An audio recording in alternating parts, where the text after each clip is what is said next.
Excited siya kayong Pasko. Merry Christmas po.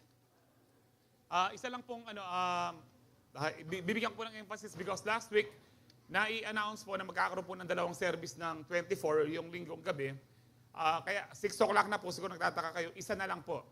Mas burida rin kapatid tamo po yung mga kasamahan po natin lahat na kahit siksikan tayong magsama-sama ho tayo ng ano. Yung kung pag nagpahuli po kayo, kaya na kayo mong dalan kanyan. Kasi po, sa experience po natin, 4 o'clock pa lang, napupuno na po ang sanctuary. So, daig pa ho ng maagap ang masipag. Amen. Pati po yung New Year, ganun po siya. So, walang 2 o'clock po. Regular po yung 7 and 10. Pwede, kung di ko yung makakapag-attend po ng gabi, sabi nga po ni Pastor Jack, pwede nyo na po dalhin yung Happy Birthday Jesus envelope nyo po ng 7 at saka po 10 o'clock. So 6 o'clock po tayo kagaya ng dati. Ang kakaiba lang po, wala pong 2 p.m. service. Amen. Amen. So nasa pag-aaral po tayo ng Celebrate Jesus, Celebrate Christmas. We celebrate Christmas because of Jesus. We do not celebrate Christmas because of parties o kung ano man po yung mga bagong damit natin. Not because of ng simbang gabi din. Ang simbang gabi is for Jesus din po yan.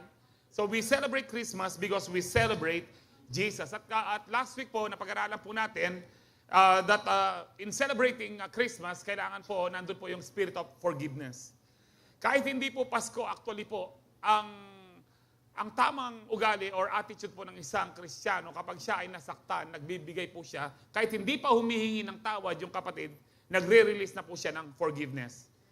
Isa po sa malalaman nyo kung ligtas po talaga kayo, ay yung marunong kayong magpatawad agad-agad.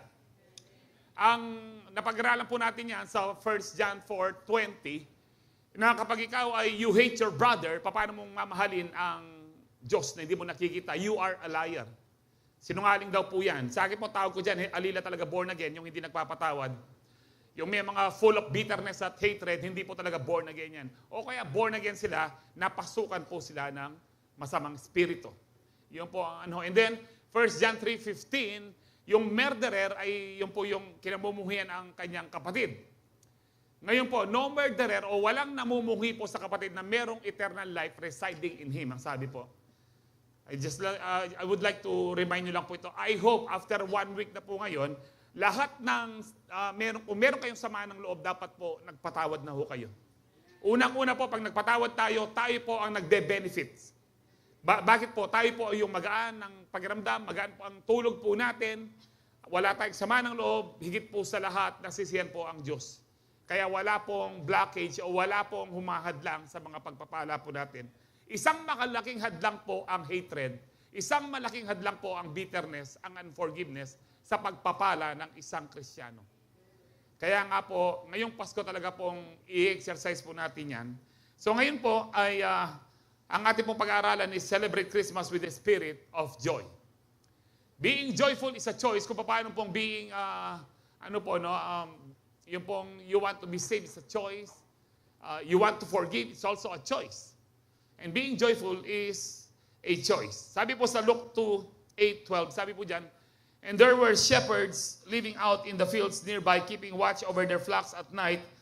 An angel of the Lord appeared to them, and the glory of the Lord shone around them, and they were terrified. But the angel said to them, do not be afraid. I bring you good news that will cause great joy for all the people. Today in the town of David, a Savior has been born to you. He is the Messiah, the Lord. This will be a sign to you.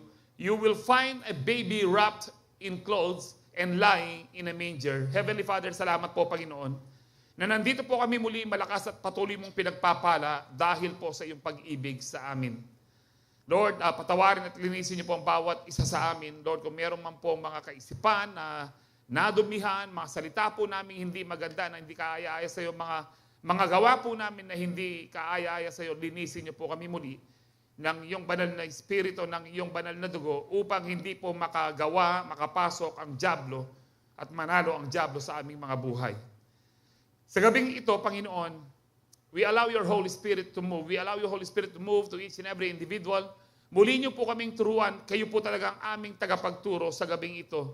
Lord, help us to understand, Panginoon, ang iyong salita ngayon na aming maririnig. And as we receive and believe your word, let there be healing, deliverance, and salvation be upon your people. Lalo na po sa aming mga first-timers, for the first time nandito po sila, let them know and let them feel, O God, na kayo po ang nagmamahal sa kanila at nag-iingat sa kanila, Panginoon. Salamat po, Panginoon. To you be all the glory, honor, and praise. In Jesus' powerful name we pray. Ang lahat po yung magsabi ng Amen. Palakpakan po natin ang Lord. So ito pong nabasa po natin, isa po ito sa part of the account or the story of the birth of Jesus. Part of the Christmas day, the first Advent, yung unang pagdating po ng Panginoon bilang tao. Ang sabi po ng anghel na nagpakita po sa mga shepherds. Bakit po sa mga shepherds? Dahil sila po ang pinakamababang uri ng tao po noon. Mababa po ang turing sa kanila, almost outcast po sila, nagpapahinga ng lahat. Gabi na, madaling araw na, nagbabantay pa rin sila ng mga tupa. So sila po ang pinakamababa, kaya po sila ang pinuntahan ng anghel, most probably si Angel Gabriel po ito, at mga thousands of angels na umawit po ng Gloria in Excelsis Deo. Bakit po? Because one of the symbols of the Holy Spirit in the Bible is water, tubig po. At ang characteristics po ng tubig, hindi po yan tumataas. Hindi po yan nag-evaporate. Evaporation na po yun, no? Ano na po siya, form of gas na. Pero kapag yan ay tubig po, saan po nagpupunta? Kahit po merong falls sa taas ng bundok, bababa at bababa po yan. Hahanapin niya ang pinakamababang lugar at doon po mananahan. Ang banal na espiritu po hindi mananahan sa mga taong mapagmalaki, mayabang, palalo, paratot. Ang banal na espiritu po ay nananahan lamang po sa mapagpakumbaba. Kaya po, ang binigyan po ng good news, ang naka-experience po ng miracle pong ito ay mga shepherds dahil po sila ang pinakamababang loob po noon. Now, my point here, kung gusto niyo po maranasan ang the joy of the Holy Spirit, be humble. Because God gives grace or favor to the humble. And panabino po rin para to. Tinataboy niya po yung mga palalo. Bakit po palalo? Lalo sila kasi mayabang.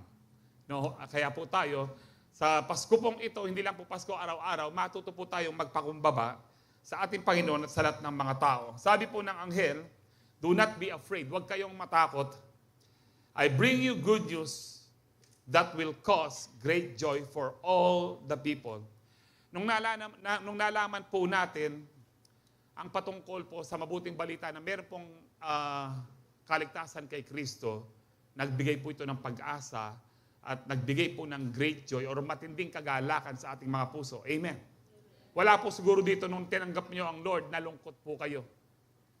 No, siguro yung laman malulungkot. Ay manibat yan na ako makahinom. Ay manibat yan na ako makapambabay. Na ako makasugal. Hindi po kalungkutan yun. Actually po, magagalak ka dapat. Na hindi ka na alipin ng anumang kasalanan. Amen. So ano po yung good news? Ang good news po si Jesus. The joy of Christmas comes from Christ who is the good news of Christmas. Siya po ang good news ng Christmas. Now, lahat po tayo, gusto po natin masaya. Hindi lang pag Pasko. Amen? Paano po tayong sasaya, lalo na po ngayong Pasko? So, we can always have the spirit of joy, especially this Christmas, if we, number one, keep an attitude of gratitude. One of the attitudes na dapat po makita sa yung Christian attitude po natin is to be thankful, mapagpasalamat. An attitude of gratitude, ito po yung nagpapasalamat ka. You appreciate everything, actually po. Kahit ano po yung magiging medianoche nyo ho niyan, at saka po noche buena nyo, ano man po ang magiging damit po ninyo, luma man po yan o bago, ina-appreciate nyo po.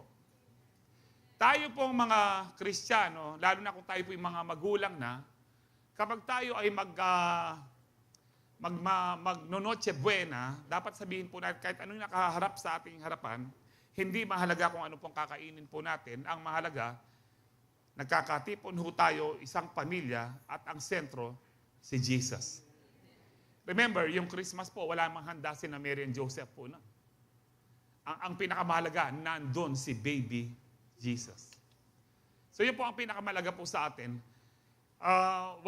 Alam niyo po,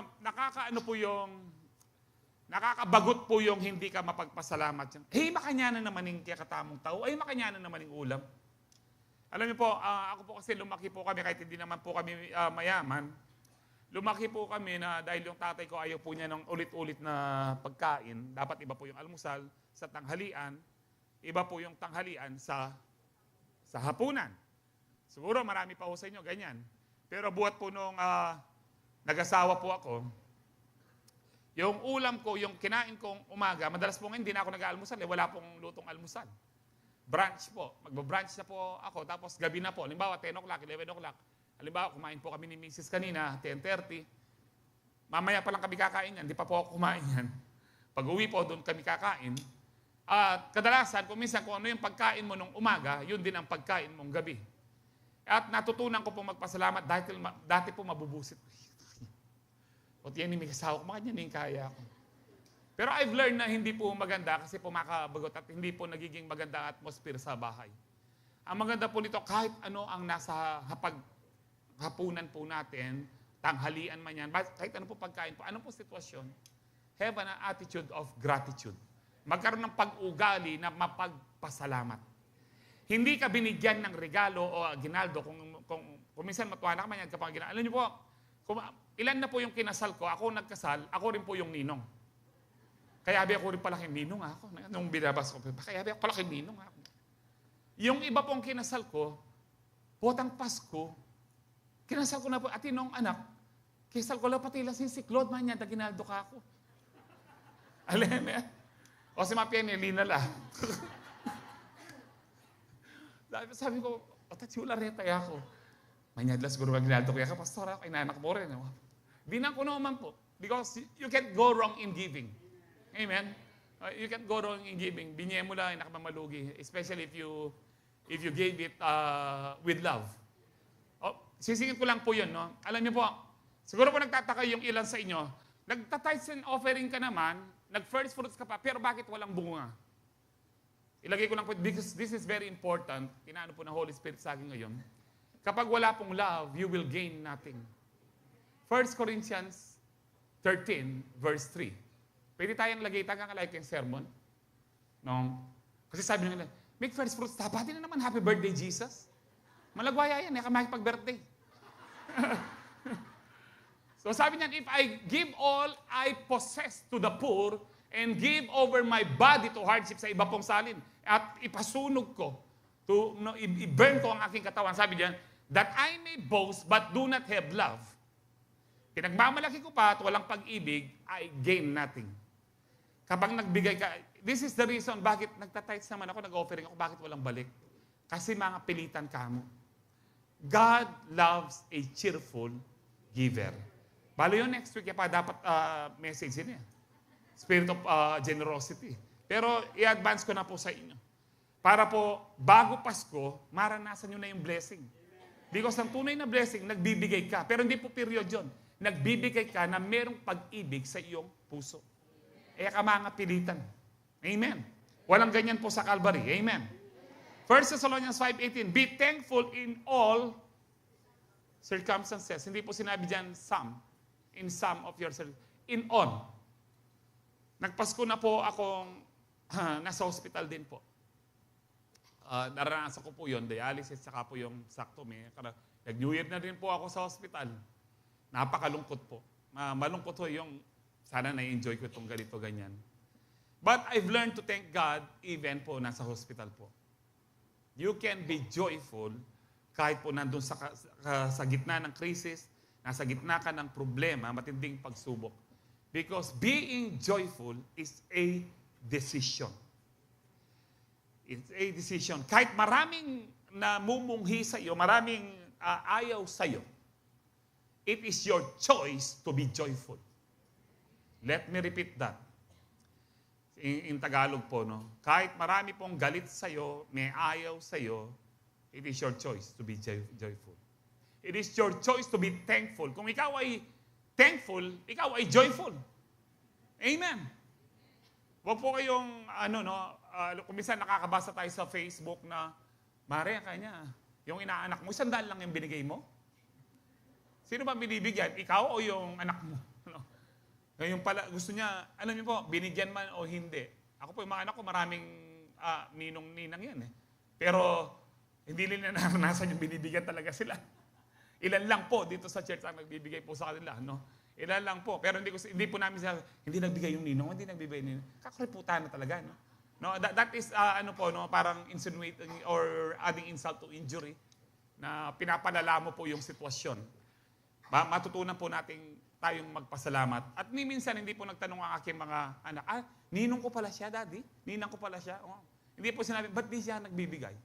Wala po silang ganyan because they've learned to thank God kahit ano po ang sitwasyon.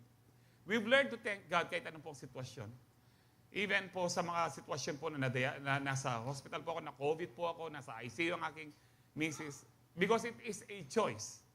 And being joyful is power. Because when you are joyful, even in the midst of crisis, even in the midst of pain, even in the midst of suffering, even in the midst of persecution, that is faith. And God is pleased when you have faith. In other words, God is pleased when you are joyful even in the midst of sufferings. Amen. Kaya nga po, give thanks. Sabi diyan, be thankful in all circumstances. Bakit? Ito po ang kalooban ng Diyos. This is the will of God for you who belong to Christ Jesus. Ang kalooban ng Diyos, magpasalamat tayo. Hindi po kalooban ng Diyos na na-hospital tayo, na-aksidente tayo, pero kalooban ng Diyos, ano man ang sitwasyon mo, kapatid, kahit nang walang ka ng trabaho, ang kalooban ng Diyos, magpasalamat ka because being thankful is powerful. It gives you joy. It gives you strength. The joy of the Lord is your strength. Amen po. At hindi po ang mga bagay-bagay ang dapat na unang pinagpapasalamat po natin. Huli na lang po yan.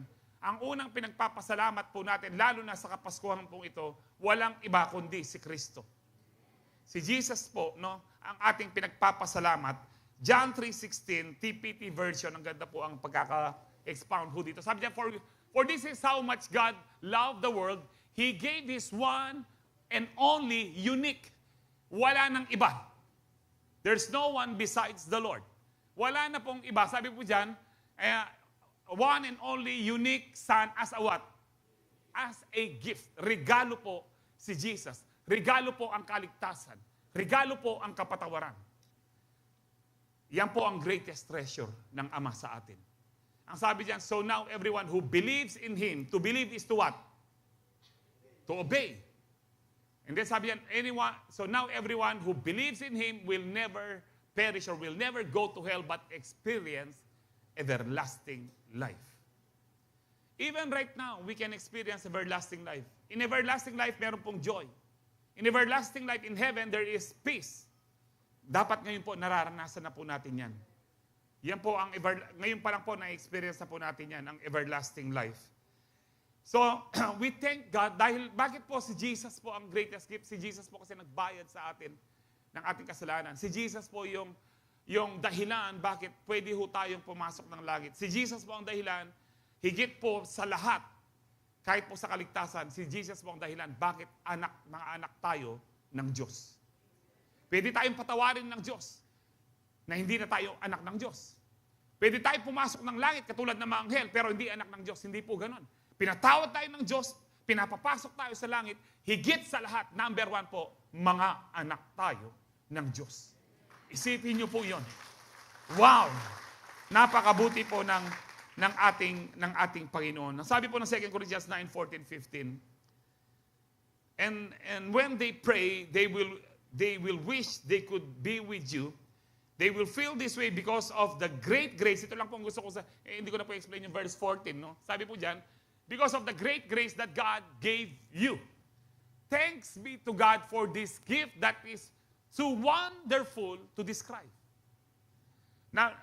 Napakatindi po, hindi mo talaga ma-describe yung gift ng Lord, yung greatest treasure, si Jesus. Because this is the greatest love of all. It is not loving yourself. Mali po yun. No, ito po, paborito yung kantang, I believe the children our future. Alam niyo po yung version po ni Big Soto dyan na, I believe, ako'y naniniwala, teach them well, turuan mo sila. Show them all, ipakita mong lahat. Give them, bigyan sila. This is not the greatest love of all. The greatest love of all, yung bigay ng Ama. Si Jesus. Jesus is the greatest love of all na bigay po ng Father sa atin. As a gift. Kaya nga po, it is too wonderful to describe. Paano mong i-describe po ito? One and only unique Son na binigay po sa atin ng ating Panginoon. Can you imagine kung wala po si Kristo, hindi po dumating, walang Christmas? Can you imagine a life without Christmas? Can you imagine, next year sasabihin po ng presidente, wala mo ng Pasko ngayon. O kaya habulin niya ang magbuhat ngayon, wala mo ng Pasko. Can you imagine na regular lamang po siya?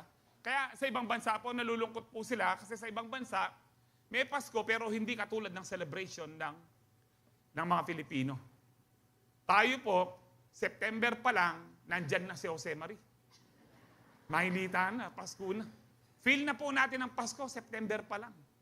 Tapos tumitindi po yung ating joy kapag ngayong December na, palapit ng palapit. Yung iba tumitindi din yung stress, pero dapat hindi po tayo may stress. Meron kang maibigay na regalo o wala, okay lang dapat. Mga karinig, kaya dinan. Kung hindi ka nakapag-prepare o hindi mo talaga mabigyan, okay lang po dapat. Amen po ba? Pagpasalamat po tayo sa lahat ng bagay. Kung yun lang po yung kaya mo sa ngayon, at least nagbigay ka. Kung wala po, okay lang. Okay lang, wag po tayong pa-stress. So, alam niyo po, salamat po sa Ama. Binigay po niya si Jesus. Meron po tayong sineselebrate po ang Pasko po ngayon. Masarap po yung sineselebrate natin ng Pasko. Merong bagong damit. At ko po siguro pamasko na. Alam niyo po, sa darating po mga simbang gabi, magano ho kayo. Meron po, kung nagra-rush po kayo para wala pa kayong pamasko, yung pong ukay-ukay po natin. Ay, kakaiba pong ukay-ukay. Dahil marami po sa mga magbibigay, branded po yung mga ano po nila. At kadalasan po, may mga brand new po doon. At iba po, yung akin po, yung iba, minsan ko lang sinuot. No. Marami po kagabi po nagligpit na kami, more than, sa mga long sleeve ko pa lang po, may 30 po ang aming, siguro nasa 35 po yung ibebenta po sa ukay-ukay. Para po sa mission po ito. Para, nung wala ko pong pamasko, mamili ko po. Pero sabi ko, sabihin ba't yaka ako yan? Pota marine lang sulot yan ka. Wala pa. Yung nasabihan. Gano'n po kami kagabi. Talaga pong, ang dami pong trash bag na pero, yung pagtakan ko, nakikakaleko malan. Yung tatay ko po kanina, binigyan ko po isang bag din po yung mga polo shirt at ibang long sleeve na binigay ko po sa kanya. Nandun ko kuha kong malan, mas kopya pa rin yung cabinet. Mga anak na yata rin malan niya ako. Kung wala po kayong ina-announce ko na po sa simbang gabi, may mga yung iba po, mas po talaga, mas branded po sila sa akin. Kasi po yung iba po, mayayaman po yung magbibigay ng unahan na lang po niyan. Hindi po yung katulad ng ukay-ukay kayong kilwan. Sosyalya po yung kaya katamo. Bakit? Mga anak ho tayo ng Diyos. Amen. Praise the Lord. Baka akala niyo po si Lord, nung nabubuhay po siya dito, ukay-ukay yung sulod na. Hindi po. Nabasa niyo po nung pinako siya sa krus? Nakita po nila na yung suot ni Jesus, branded. Tapos dapat po sana paghatiin nila. Sabi na, huwag natin paghatiin, one piece yan. Ang ibig sabihin po, mahal yan. Ano po ginawa? Sinugalde. Ibig sabihin po, ang suot po ni Jesus, branded. No, siguro po yung suot niya, Gucci. O kaya, Versace. Versace po. Social po, siyempre, Versace. No? Yan po yung mga, Anyway, no ko rin ko miras, no? At masarap po ang Pasko dito po sa sa Pilipinas. Bagamat siguro nagdi-desire po tayo. Hindi po masama. Lord, gusto ko po sa Paskong ito, meron kaming hamon, meron kaming ganitong handa. Hindi po masama yan. I-desire niyo po, ibibigay po ng Lord. Lord, gusto ko po sa Paskong ito, maibigay ko sa mga anak ko yung gusto nilang pamasko. Lord, gusto ko po sa Paskong ito po yung dinidesire ko. Sabihin niyo po sa Lord, let your request be made known to God. Do not be anxious about anything, but pray with everything with thanksgiving. Let your request be made known to God. With thanksgiving. Pray with thanksgiving. Ipagpasalamat mo na sa Lord. Saan po yan? Philippians 4:6, 7. And the peace of God that passeth all understanding will guard your hearts and your minds in Christ Jesus. Now, alam niyo po, ayan po yung Philippians 4:6, 7. Alam niyo po, Gusto po ng Lord na i-bless tayo. Hindi po totoong gusto niya, wala ano tayo, yung para ho tayong paldaksikaran. Hindi po totoo yun. Tingnan po natin sa Romans 8:32. No, the Passion Translation na naman po. Sabi po diyan, ito po yung if He did not spare His Son, will He not give everything along with Christ? Hindi ba niya ibibigay ang lahat ng bagay kasama si Kristo? Sabi diyan, for God has proved His love. Pinatunayan na ng Diyos ang kanyang pag-ibig. Sabi diyan, by giving His what? Greatest treasure, the gift of His Son. Now, alam niyo po, sa prayer po natin, maling-mali po yung pag-pray pag sinabi niyo, Lord, kung mahal mo ko, that is an insult to God. Kung yan po yung insulto sa Diyos, that is evil in the eyes of God. Huwag niyo pong sabihin, Lord, kung mahal mo ko, ito pong gawin mo. Mali po yun. Hindi po tutugon ang Lord doon. Dapat sabihin niyo, Lord, dahil mahal mo ko, alam ko, ibibigay mo to. Bakit? Pinatunayan na niya. Sabi niya, for God has proved His love. Pinatunayan na niya ang kanyang pag-ibig nung ibinigay niya si Kristo bilang greatest treasure niya sa atin. And then sabi niya, and since God freely offered Him up as the sacrifice for us all, He certainly won't withhold from us anything else. Wow! He has to give. Siguradong hindi niya ipagkakait yung mga pangako po niyang magaganda sa atin. Ang kailangan lang po, you need to meditate this verse, na kung binigay po niya yung pinakamahalaga sa Kanya, walang iba kundi yung bungtong niyang anak sa atin as a greatest treasure po sa atin. Hindi ba niya ibibigay yung pinagpipray mong bahay? Hindi ba niya ibibigay yung pinagpipray mong sasakyan?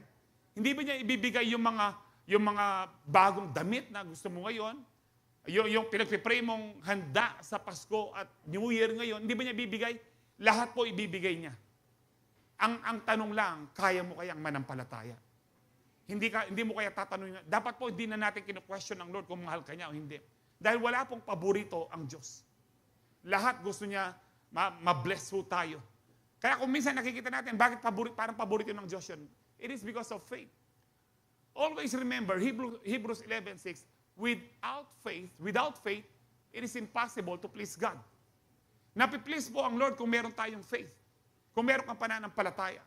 So if you have faith, kahit ilang araw na lang po ngayong Paskong ito, wala pong imposible dun sa bahay na pinagpipray mo. Because with God, nothing is impossible. Ako po, nagpapasalamat po kami sa Panginoon. After 20 years, yung pong bahay na tinitirahan po namin ngayon, sa amin na. After 20 years.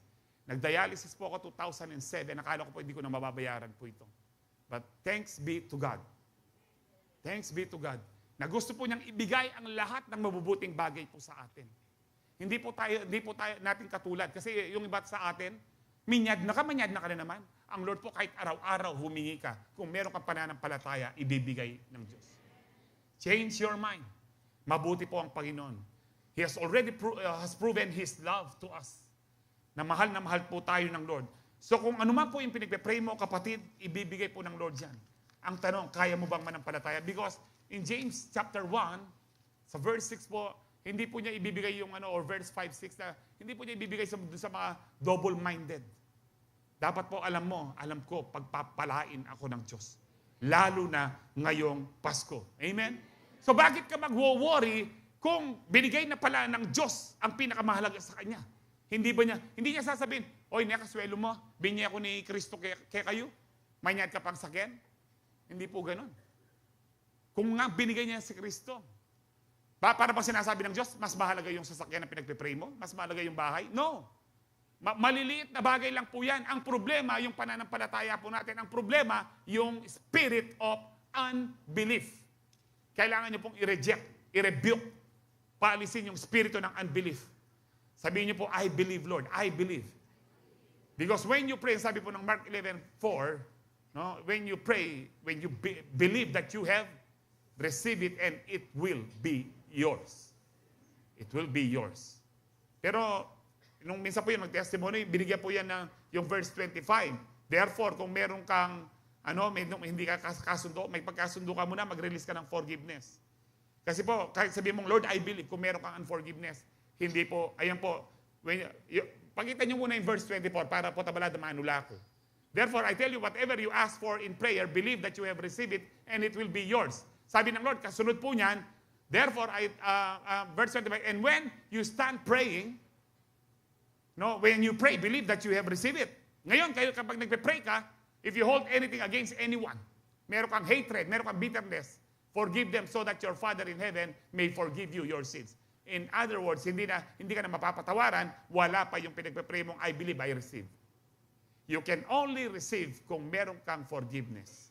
Magkakadugtong po itong ating mga ating pinag-aaralan.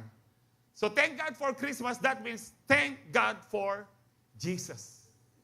Salamat po. Kung meron tayong pagpapasalamat, magpasalamat tayo sa mga bagong sasakyan, bagong damit, bagong kahit ano pong mga bagay na yung health po natin, magpasalamat po tayo.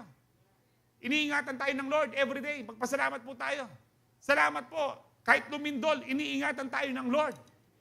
Salamat po. Sa ibang lugar, bumabaha ng matindi. Pero sa atin, dito po, sa lugar natin, iniingatan tayo ni Lord. Ang dami pong mga bagay na dapat natin pagpasalamat. Pero number one na dapat mo ipagpasalamat, kapatid, si Jesus na nasa iyong buhay ngayon. Palakpakan po ang Lord. Number two, we can always have the spirit of joy, especially this Christmas, if we praise God by singing to Him.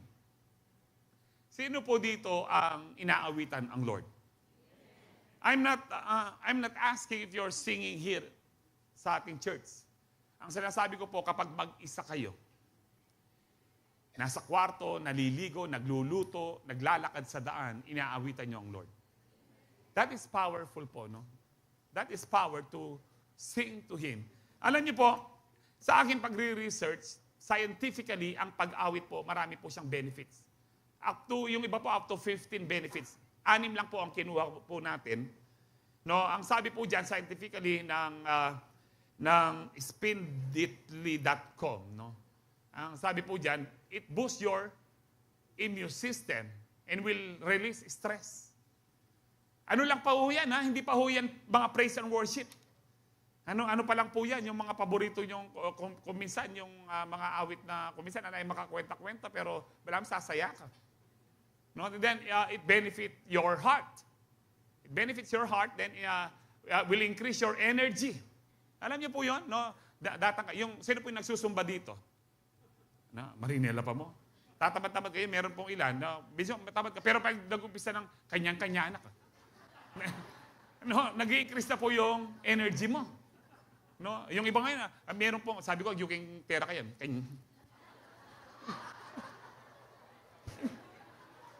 No, it increase your energy. You know? Ako, mapapalakpak ko ng patera kanyo ko pa na. Nakbisa, ito na.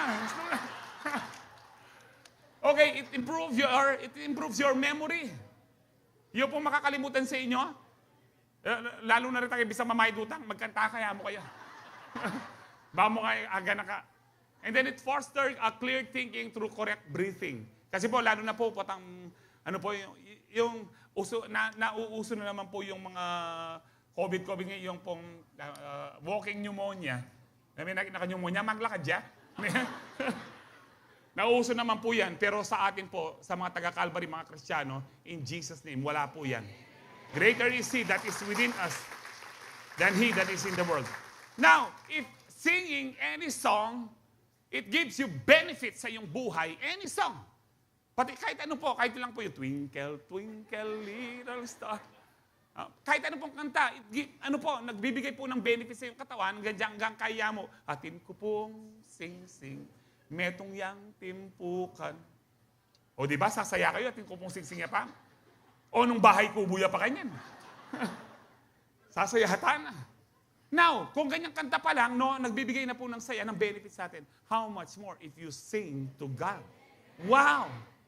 Amen? Naalala niyo po sa 1 Samuel 16:23 na tinotorment po ayan po, no, when the spirit from God, no, tsaka ko na po explain niya, no, kasi po, in the courts of heaven, meron nagpapaalam, spirit from God, no, came on Saul. Evil spirit po ito actually. No? And then David would take up his lyre and play, then relief would come to Saul. He would feel better and the evil spirit would leave him. Nakikinig lang siya sa praise and worship ni David by playing harp. Dahil worshipper si David. Yung evil spirit, nawawala po siya. This is how powerful yung nagpupuri ka, singing praises to God. Now, what about sa 2 Chronicles 20? As they began to sing, ang sabi po, sila King Jehoshaphat, meron pong, natalo po yung mga kaaway po nila. 3 kaaway po nila na bansa. Ano po yung mga problema nyo? Begin to sing, begin to worship the Lord. Ano po yung inawit nila doon? Give thanks to the Lord for His love endures forever. Tinatawan po siguro marahil ang mga kaaway po na babaliw na yung mga taga-Judang yan, sina King Jehoshaphat. Bakit mga praise and worship team ang nakaharap? Pero as they began to sing, naglaban-laban po yung 3 bansa, lahat sila natalo. Pinagpala pa po sila, 3 araw po silang namumulot ng plunder, ng ginto, ng mga tela, kung ano-anong mga treasure na dala po ng mga kaaway po nila. Pero ang prayers lang po nila, matalo ang kaaway. Hindi po nila prayer na magkaroon sila ng maraming yaman. Alam niyo po, pag nagpuri ka sa Lord, kahit hindi mo pinagpe-pray yung kailangan mo, ipagkakaloob ng Lord, ilang araw mong pupulutin. Kaya nga po, it's very powerful. What about po si Paul and Silas? Kinulong po si Paul and Silas sa Acts chapter 16 po ito, 25-26, dahil po sa pangangaral kay Kristo.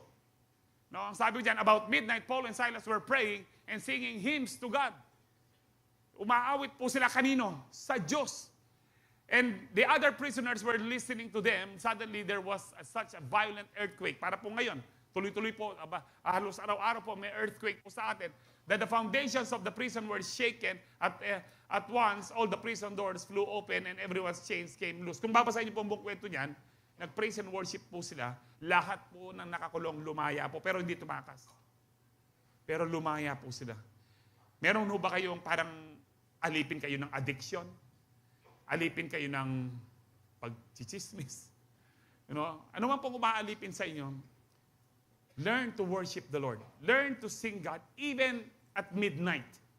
Very powerful po. Ako po, pag binabasa kong Bible, even in the Old Testament, marami po ako dito na natagpuan na nagpupuri sila, nagpe-pray sila at midnight. I don't know. Maaaring siguro pag gabi po, mas active po yung mga evil spirits. Pero kahit active sila, hindi ibig sabihin talunan po tayo. If you have the Holy Spirit, hindi ka matatalo. Learn to worship the Lord kahit anong oras, kahit po kung hindi ka makatulog ng gabi. Ako po, meron po akong 2 gitara at isang ukulele, nakatabi ko po sa kama. Kahit anong oras po sa madaling araw, kahit po hating gabi, 2 o'clock, pwede po akong magpuri sa Panginoon. Hindi ba nagigising yung misis ko? Hindi po, lalo yung manyaman tutod. Pota pong magpuri ko kayong Ginoo. No? At ako po, ang problema ko po kapag humawak ako ng gitara, kahit po ilang oras po, parang ayoko nang bitawan. Gustong-gusto ko po nagigitara talaga. Parang ayoko na pong bitawan. Kaya nga po kung minsan, sabi ko, kung gawan, suntelan ko ng gitara ngayon masira na yung oras ko kako. Kaya kadalasan po, madaling araw o gabi ko pong kinukuha. And I've learned, sa marami ko pong, for 17 years na po ako nagdadialysis, lalo na po may mga panahon po na hindi ako ang nag-preach ng New Year, ng Pasko, dahil mahina po ako nung mga nakaraang taon, kung ilan sa inyo natatandaan niyo po. Pero ang ginagawa ko po noon, upo ako sa piano, may acoustic piano po kami sa bahay. Ang inawit ko po noon, alam ko po yung pong sadyang kay buti ng ating Panginoon. Sadyang kay buti ng... Alam niyo po, ang sarap pong awitin po noon in the midst of ang sakit ng katawan mo. No, yung katapatan po niya, tapat po ang Diyos. Nahanap pa kasi yung pong, in Christ alone. Yung po, in Christ alone, I place my trust and find my glory in the power. Habang tinutugtog ko po sa piano, umiiyak po ako. And then, totoo po yung mga sinabi po ng mga experts na yung pag-awit po yung nagbibigay po ng kalakasan sa iyo. Especially kung umawit ka para sa Diyos. Pastor, sintonado ako. Bali na sintonado yung boses mo. Eya mo sa sintonado yung ugali mo. Eya mo sana sintonado yung puso mo. Kasi po, God looks at the heart. And eventually, kapag, alam niyo po, ilan na po yung mga kilala ko na sa kakaawit po nila, may katono na po. Hinapa niya din. Imisis ko, sintonado yan. Wala kayo sintonado yan pa, pero may improve yan. Dahil po, she learned to worship the Lord. Kasama ko po siya sa worship team ho noon. Kung bubalo po ito papadaan ng pastor, ising kayang kay kanita, yung kayang microphone. Yan pong technician kanita. Nakita niyo po yung kung saan kami nag-start ng mga pastor. Nag-start po kami sa mga mababang paglilingkod. Kasi po, mababa o mataas, pare-pareho lang sa Lord. Ang promotion ang gagaling kay Lord. Kaya kahit sintonado po kayo, ano po kayo? Alam niyo po, sino po yung international singer na yung kulot-kulot na nag-668 na love song na Sabihin nyo. Ed Sheeran? Oo, sintonado ya po yan. Di ba? Alam niyo, sintonado yan. Sabi nila hindi siya asenso, pero international po siya ngayon, artist. Bakit? Araw-araw daw po niya yung practice. Kung yan po yung pag-aawit niya secular, paano pa kung maawit ka kay Lord? Araw-arawin mo lang. Baka one day pwede ka nang dito. Mag-special number. No? Pag sinabing special number, special, bala mo halo-halo. Pati niyang ice cream, ang pong langka. Ang pong leche plan.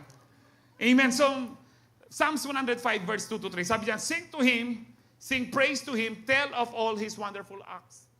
So, singing to Him is a command. Hindi yan po sinabi, please sing to Him. No, it is a command to praise Him. It is a command to sing to Him. Sabihin mo daw yung mga magagandang ginawa ng Diyos. At i-glorify mo, sabi mo dyan sa verse 3, glory in His name. Ganon din po sa Psalms 30 verse 4. Sing the praises of the Lord. You, His faithful people, praise His holy name. Tingnan niyo po ito. Laging sambahin, laging papurihan yung dakila at banal na pangalan ni Kristo.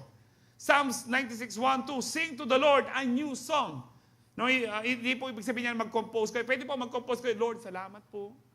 Lord, salamat po sa bagong damit ko. Lord, salamat po sa bagong sa sinigang ngayon. Pwede pong awitin yon. Pero ang ano po dito, yung parang bago lagi yung pag-ibig mo sa Diyos. Sing a new song to the Lord. And then sing to the Lord all the earth. Sing to the Lord. Praise His holy name. Proclaim His salvation day after day. Nasabi mo, Lord, salamat po sa kaligtasan ko. Alam niyo po, dapat natin pagpasalamat yun na kahit anong mangyari, ligtas ka na dahil kay Kristo. Magkakamali ka, magkakasala ka, pero huwag ka lang mamuhay sa kasalanan, hindi mawawala ang iyong salvation.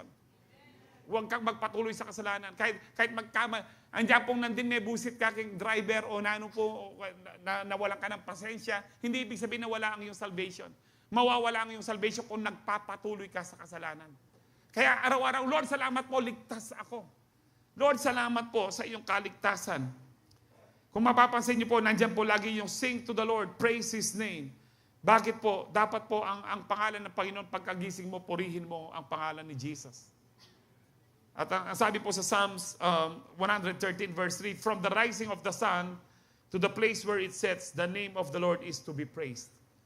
Meron po tayong inaawit sa charismatic, from the rising of the sun to the going down of the same, the Lord's name is to be praised. Yung kay Ernie Palacio, sa pagsikat ng araw hanggang sa paglubog nito, ngalan ni Jesus papupurihan. So, ang pangalan po ng Panginoon sa pagsikat ng araw hanggang sa paglubog. Hindi po ibig sabihin nito, paggising mo ng umaga, papurihan mo ang Panginoon, tapos wala na, paglubog na lang. Hindi po, hanggang sa paglubog nito. Ibig sabihin po nito, paggising mo, papurihan mo na ang pangalan ni Jesus, hanggang nag-aalmusal ka, nagtatrabaho ka, naglalaba ka, o pupunta ka sa opisina, pinapapurihan mo ang pangalan ni Jesus. Hanggang sa matulog ka, pinapapurihan mo, inaawitan mo ang pangalan ni Jesus.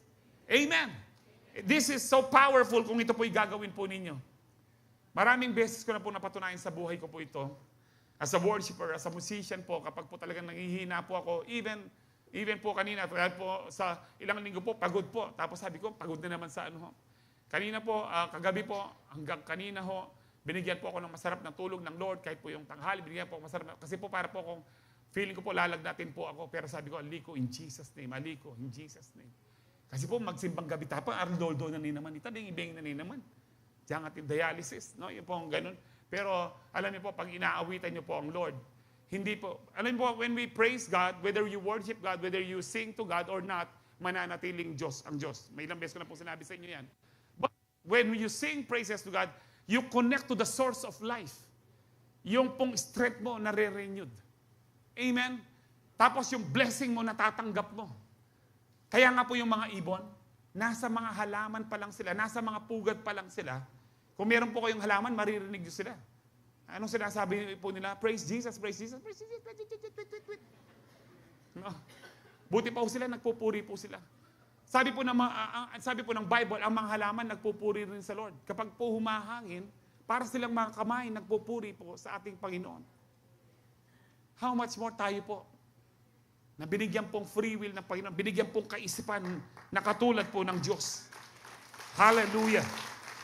Sa Psalms 33 verse 3, sabi po tayo, sing to Him a new song, play skillfully. So mga musicians, kung musician, talagang skillful. Hindi yung potang tugtog kayo, tikang damdaman na, alam niyo po, dahil musician ako, daramdaman ko pasyati lang maling chords. Daramdaman ko pasyati maling chords ka rin kakakakong. And then, kapag ikaw ay ano din po, musically inclined, maririnig mo rin po kapag potang babagal yung beat, nandin. Ay, Sarah, siguro balo yun, ting babagal yung beat nandin. Yes, Lord, yes. Sabi ko mapagal yata yung drummer, ha? Play skillfully. Dapat yung, ano niyo po, ako po nung kwento ko lang po, for the benefit po ng ano, kung kayo tumututong ba sa bahay, ay okay na ako kanina, hindi po. Alam niyo po ako doon, nung pangarap ko na po, bata pa lang po ako, nung nakita ko po doon sa tito ko may gitara siya, I was 5 or 6 years old noon. Kinuha ko po yung alcohol, binutasan ko, nilagyan ko ng goma. At na-discover ko, kahit wala pala sa yung alcohol, kinisan kayong goma, kanya ting. Gawa yun na ita, aliyo siguro, may patang muli kay gawa nyo at yung tono. Yung key of G, ano po.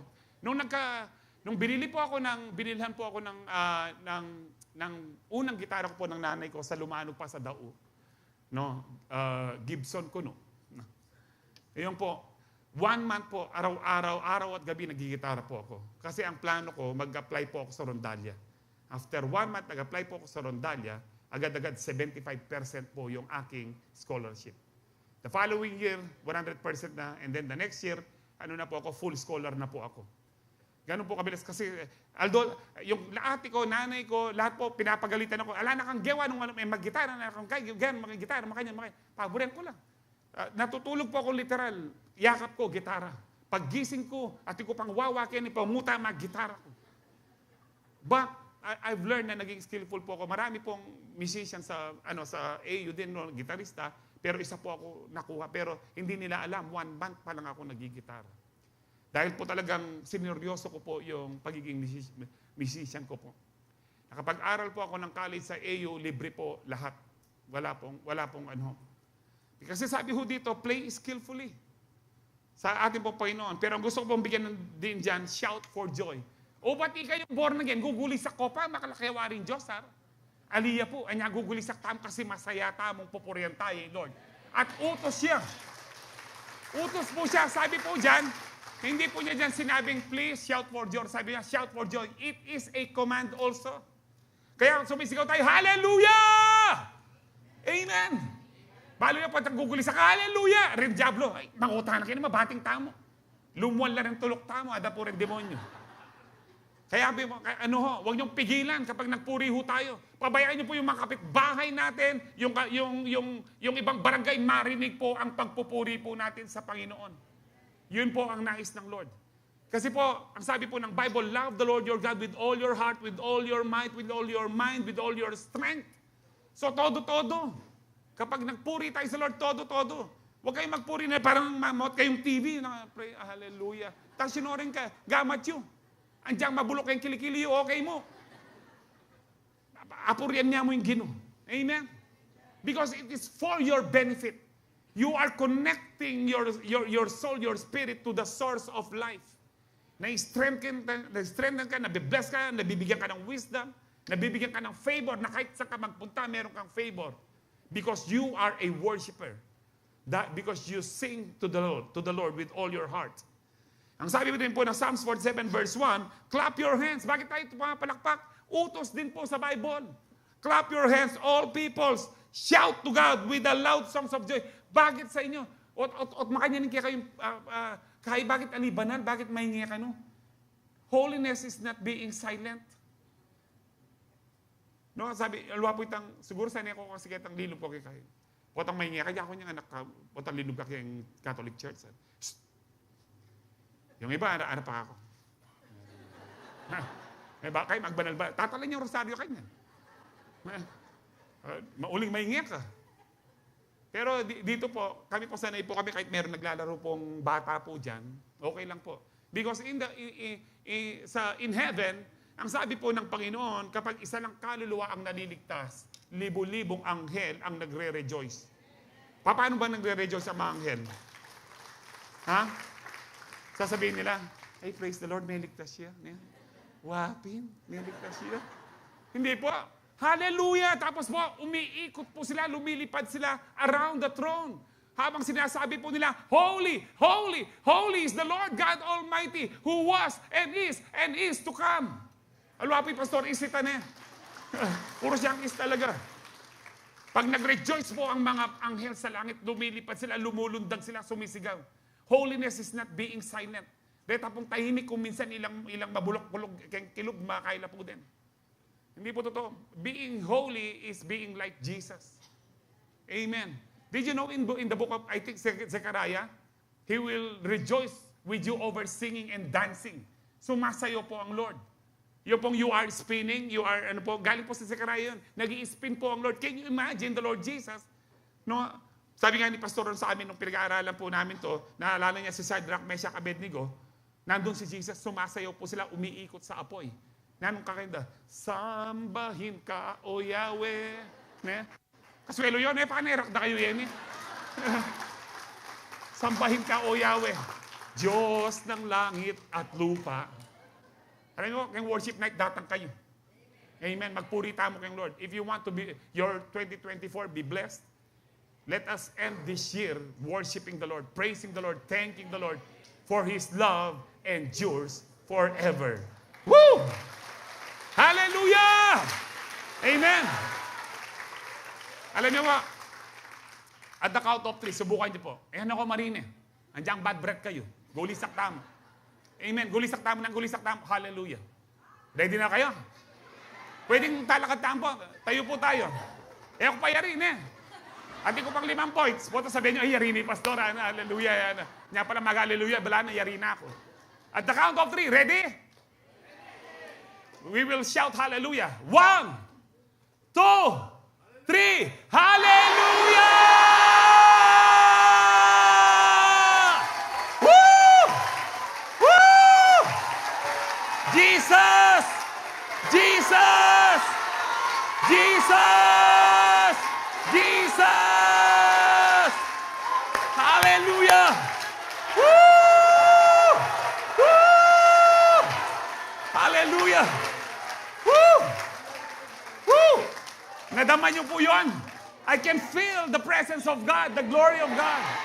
Praise the Lord. Sige po, makakaupo na kayo sa presence ng Lord. Wow! Bali, yung gulisak ko, halos mitumba ko. Sabi ko, wow, sabi ko.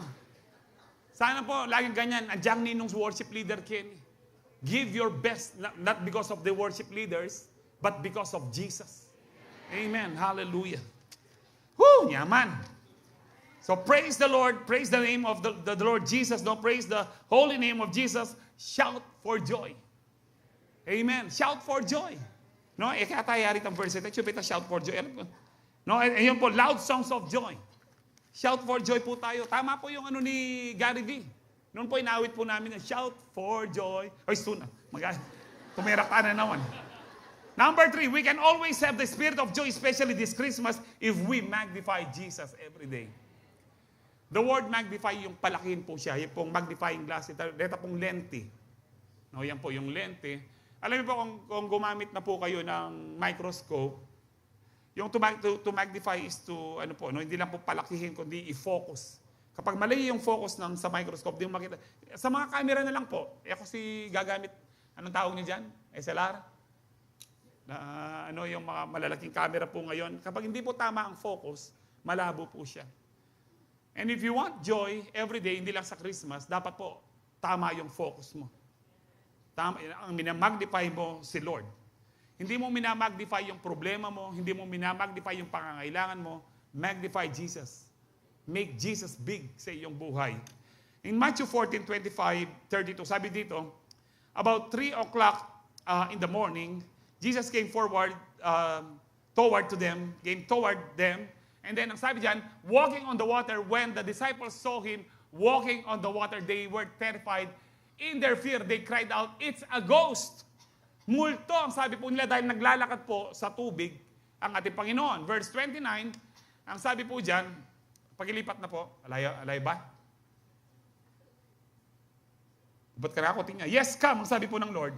Sabi po diyan, Jesus said, so Peter went over the side of the boat and walked on the water toward Jesus. No, sabi po ni Peter, sabi po ni Peter po diyan, Lord, if you, verse 28, then Peter called to him, Lord, if it is really you, tell me to come to you walking on the water. Walking on the water. Sabihin mo sa akin. It is very important yung mga words ng Lord. Huwag po tayong kikilos na wala tayong word kay Lord. Hindi sinabi ni Peter, Lord, kung ikaw yan, lalakad ako. Sabi ni Peter, Lord, kung ikaw yan, sabihin mo sa akin. Sabihin mo sa akin, susunod ako. Lalakad ako. So ano pong ginawa? Yes, ang sabi ng Lord, yes, come. And then ang sabi po diyan, so Peter went over the side of the boat and walked on the water towards Jesus. Hindi po siya nakapag-step. Yung step, isa o dalawa lang po yan. Pero yung nag-walk, talaga pong lumakad po yan. And take note, malalakas po ang alon po dyan. Hindi po sila nag-walk doon sa stilled water po siya. Malakas po ang alon po dyan. Nasa ibabaw po sila ng alon. Nakalakad po si Jesus, si Peter, papunta kay Jesus. Then, but when he saw the strong wind and the waves, he was terrified and began to sink. Yung focus niya, yung paningin niya, tinignan niya ang problema, ang lalaki ng mga alon, ang lalaki ng mga problema. Pag tinanggal niyo po ang paningin niyo kay Lord, matatakot po kayo. Ako po, hindi pa ako natakot? Madalas po.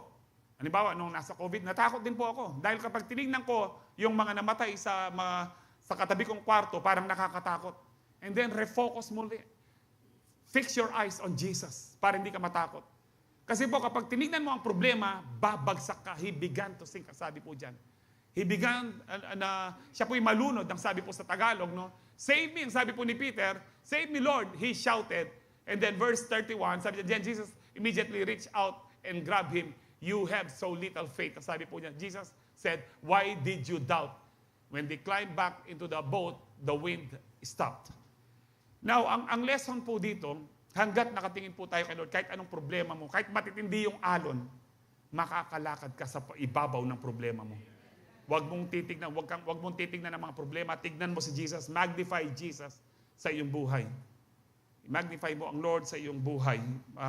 At malaki pong bagay po yung kung paano mo tinitignan ang Panginoon sa iyong buhay. Huwag nang sabihin, ay oo, nakatingin naman ako kay Lord, makalawin na mo ko ginong oneng. Nilagay oneng. Paborin nyo na yung sister oneng. Pag talaga pong ikaw ay nakatingin kay Lord, talagang manampalataya ka kay Lord na hindi ka niya pababayaan. Mas mahirap pa yung sitwasyon mo kay Peter. Kay Peter talaga pong literal po siyang lumalakad sa tubig. Lumayo po siya. Ibig sabihin po, nakapaglakad siya. Wow, siguro namamangha siya habang nakatingin kay Lord. Pero napansin niya, malagbarguling nga nun. Tingnan niyo po ito, si Peter, fisherman. Ibig sabihin po, marunong pong sumisid yan. Pero bakit siya natakot? Ibig sabihin po dito talagang malalaki ang alon. Kahit po gaano kalaki ang problema mo, kapatid, tumingin ka lang kay Lord. Ang sabi po ng Hebrews 12:2, looking unto Jesus, the author and the finisher of our faith, who for the joy, sabi diyan, that was set before him, endured the cross. Ang tinignan po ng Lord, diyan pa siya nag-endure, yung joy na pagkatapos nito, may kaligtasan na ang tao. Looking unto Jesus. Ano ibig sabihin po ng the author? Siya po yung pinagmulan ng ating pananampalataya. Faith comes by hearing and hearing the word of God. Romans 10:17. And then, sino yung word? Si Jesus. In the beginning was the word. Si Jesus po yun. And by hearing the word of God, by hearing Jesus, nagkakaroon po tayo ng faith. So, ano yung finisher? Siya po yung nagmamature, nagpe-perfect ng ating pananampalataya. Maaring hindi po perfect ang ating pananampalataya, but looking unto Jesus, He is the author and the finisher, the perfecter of our faith. When we turn our eyes on Jesus, lahat ng problema po natin, it dissipates, nawawala po. Meron tayong awit yan, yung turn your eyes upon Jesus, look full in His wonderful face, and the things of earth will grow strangely dim in the light of His glory and grace. Amen. Tingnan mo lang si Jesus. So how do we look on Jesus? Sabi po sa 2 Corinthians 4:18, so we fix our eyes not on what is seen, but on what is unseen. Since what is seen is temporary, but what is unseen is eternal. How can we fix our eyes on Jesus? How can we fix our eyes on what is unseen? By setting our thoughts, our minds on Jesus. Ang sabi po ng Romans 8:5-7, those who live according to the flesh have their minds, their thoughts, set on what the flesh desires. Kung ano lang gusto ng laman, yun ang laging iniisip. But those who live in accordance with the Spirit have their minds, their thoughts, their hearts set on what the Spirit desires. Because in verse 6, sasabi po dyan, verse 6 please, the mind governed by the flesh is death. Kamatayan daw kapag lagi mong iniisip yung ano kayang makakabili kami kaya gano'n. Huwag niyo pong isipin kung mabibili mo, hindi. Ang isipin mo, pin-provide na ng Lord yan. And then sabi yan, but the mind governed or ruled by the Spirit is life and peace. The mind governed by the flesh is hostile to God, laban sa Diyos. Ayaw po ng Lord, yung mga puro ka na lang. Halimbawa po, ang mind na set on the flesh. Halimbawa po kung kahapon pa, naisip ko na, masakit ang pakiramdam ko para akong lalagnatin o ano. Kung hindi ko kaya niyan, magpapapalit na lang akong, magpipreach. Ako po, nagpapasalamat ako kay Lord for, hindi katulad last year, may absent po ako dahil na-hospital po ako. Ngayon po, sa mga ministry, sa mga prayer meeting, sa mga meetings po namin, sa CU, wala po akong absent. Kayo nga lang sakit, makakarinig kayo ka na ako. Kaya ba't nakal kayo pa kaya? I am setting an example po sa inyo. Hindi ko po pinagmamalaki ito dahil sa akin. Pinagmamalaki ko po yung biyaya ng Lord. Kung na kay Lord ka, sapat ang biyaya ng Diyos na hindi ka mag-absent sa mga gawain. Do not set your minds sa flesh. Hindi kasi mapagal ko eh. Ako po, minsan tuloy-tuloy na ilang linggo, wala po akong tulog. Pero pinagpe-pray ko kay Lord. Sabi ni Lord, huwag kang mag-alala kung si Moses, 40 days, 40 nights, wala siyang tulog, walang inom, walang pagkain. Because nasa presence ko siya, hindi siya nanghina. Hanggat nasa presence ka ng Lord, nagwo-worship ka kay Lord, meron kang kalakasan, meron tayong kalakasan. Kapatid, kami gagana ka. Andiyan pang naranasan ko na po yung 48 hours diretso, walang tulog. Pero nakapag-preach po ako. Kahapon po, 24 hours, wala po akong tulog. Since po yung kasal po ng isang elder po natin, si AJ, kasi madaling araw po yung aking dialysis, so walang tulog. Pag uwi ng dialysis, diretso na ng kasal, naligo lang po, kumain. Umuwi na po kami. Nakakagusta, minula ka 12:30. Kasi may mga fellowship pa po kaming na But God is so good po sa aking buhay. Amen ho ba? Hala na mag-amen. Pastor, kasi retang lamaran kayo, mag-attend kayo next week, alina ko na naman. Punta kayo si Shenying Gino, ba't makaninimbiyo, ba't malungkot kayo? Kasalanan mo eh. Una aming gangaldo, chutakan church, alang problema. Seek ye first the kingdom of God. Amen. Kapag inuna mo ang Lord, hindi ka magkukulang. Ang kailangan mo lang focus, set your minds sa ating Panginoon. Dahil sabi diyan, hostile to God daw po yung lagi ka dalang laman. Mga mundo ang isip mo. It does not submit to God's law, nor it can do so. I do believe, yan na po yung So we allow the Holy Spirit. That is how we fix our eyes on Jesus. Na isipin po natin yung mga pangako niya. We look upon Jesus when we look at the Word of God. We look at Jesus, we fix our eyes on what is unseen. When we fix our minds sa mga promises po ng Lord. Na hindi niya tayo iiwan, hindi niya tayo pababayaan. Ang sabi po ng Isaiah 26:3, you keep him in perfect peace, whose mind is stayed on you, fixed on you, focused on you. Because what? He trusts in you. Yung sasabihin niyo po, meron naman akong peace eh. Alam niyo po, meron naman tayong peace. Ang tanong, perfect peace ba yan? Wala ka talagang takot. Pero kapag ikaw ay nakafix ang mind mo kay Lord, kahit anong mangyari, lumindol man, magkagera man, magkaroon man ng mga delubyo po sa paligid po natin, hindi ka matatakot, hindi ka mawawalan ng iyong kapayapaan dahil nakafix ang mind mo kay Lord. Ako po nung ilang araw po, lumilindol. Alam niyo po, si Daddy, nung lumindol po, nasa epicenter po sila. Ano po si lugar na? Sa Mindanao po, Daddy? Nandun po sila nun. Surigao del Sur, nandun po sila. Nakita po nilang umatras po yung dagat. Naka-tricycle ho ba yung sa kanyo nun, Daddy? Pero nandun po siya, pinotektahan po siya ng Lord. Kasi kahit nasaan ka, kahit nasa sentro ka pa ng lindol, poprotektahan ka. Nakapagbakasyon naman po si Daddy Hu doon, ang ating bishop. Dahil kapag ikaw ay worshiper, meron kang favor kay Lord. Amen. Learn to worship the Lord. Learn to fix your eyes on Jesus. So no matter how strong and big your trials in life may be, yung sabi po dyan, God is always bigger and more powerful. Andiyan makanano katindi problema mo, kapatid, mas matindi ay Kristo. Kahit gaano kalaki o katindi yung problema mo, ang mga pagsubok mo, mas makapangyarihan pa rin si Jesus, kapatid. Don't tell God how big your problems are. Huwag mo sabihin sa Diyos, Lord, ang laki ng problema ko. Ano ang dapat mo sabihin? But tell your problems how big and powerful God is. Problema, ala ka mang kwenta kay Diyos ko. Dapat ganun ka confident. Dahil yung faith mo, alam mo, mas makapangyarihan, mas malaki ang Diyos. Kung malaki man ang pangangailangan mo ngayong Pasko, mas malaki si Kristo ng Pasko. Amen. Hallelujah. So mag-review na po tayo. Celebrate Christmas with the spirit of joy. Number 1, keep an attitude of gratitude. Lagi tayong magpasalamat. Praise God by singing to Him. Lagi po tayong magpuri sa Panginoon. Magnify Jesus every day. Lagi po natin ito ng ating mga puso't isipan kay Jesus. Last verse, 1 Thessalonians 5:16-18. Sabi po dyan, excuse me po, rejoice always. Pray without ceasing. Pray continually. In everything give thanks, for this is God's will for you. God's will in Christ Jesus for you. Ang sabi po dyan. So be thankful always, praise Jesus, and glorify Him every day to experience the blessings of what? Of joy. Palakpakan po natin ang Lord. Tayo po lahat ay tumayo. Hallelujah. Tatanggap po tayo ng banal na hapunan po ngayon.